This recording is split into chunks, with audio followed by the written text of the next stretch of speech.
Hey guys, this is Rafe, and today I'm going to be reviewing the Roland FP Keyboard. That's this keyboard. Oh man, I used to on my whole apartment. Stay steady, camera.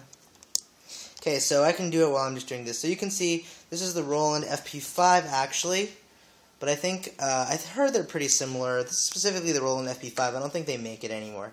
But it's great if you can get your hands on it. So there's a couple things I like about this specifically. God damn it!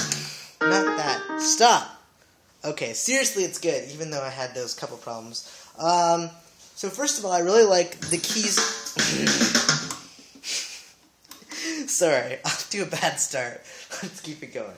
Anyways, a few things that I like is the keys feel really good.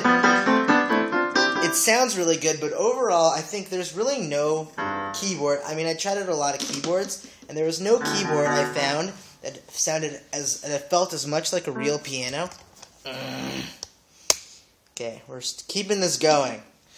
There's no keyboard I found that feels as much as a real piano as the FP5, and I tried it a bunch, so that's really important. The keys are totally weighted, and the crazy thing is, the keys at the bottom are actually weighted more than the keys at the top, so it really does feel like a piano, just like a piano. The keys aren't equally weighted all the way across. What else? So, I guess I'll have to invert this. So there's a transpose button, there's like a balance, there's volume, there's a brilliance option. You can do a split, so you can have different sounds on the top and on the bottom. There's only one split. I know there's keyboards with tons of splits, but this one has only one split.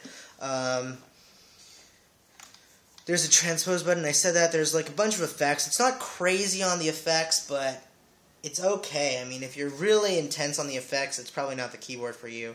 This is more for someone who's like a piano player first and an effects person after. But there are still tons of sounds. My up and down button is actually broken, but I could easily take it in, but it would just take too long. There's a tone wheel, so it makes it sound like an organ. But the cool thing is you can actually change which types of organ it sounds like. It simulates the pipes on an organ, so.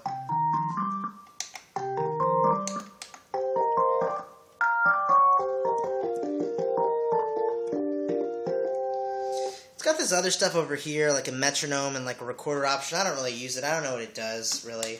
I like that it's got a good external speakers. Like, that's out of the speakers. It sounds really good. You can see what it looks like here.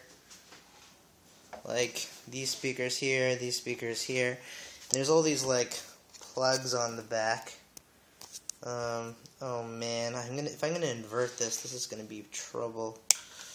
Can I? Oh no, it'll just keep turning. Anyways, this might be upside down. I guess I could just leave it this way. Okay, you know what? I'm not gonna invert it. Sorry, I'm just wasting. Oh no. Okay, this video is terrible. No, it's not. It's amazing. So there's all these stuff on the back. There's the power cord. There's the power button. You can turn the speakers on and off for when there's a show. There's a line out. You can do mono or stereo. Line in, mono or stereo. Oh, and you can change the type of pedal you want. So it can be damper, soft, or soft. There's also this thing, which is like a MIDI cord. And there's actually a USB MIDI cord, which is pretty good. And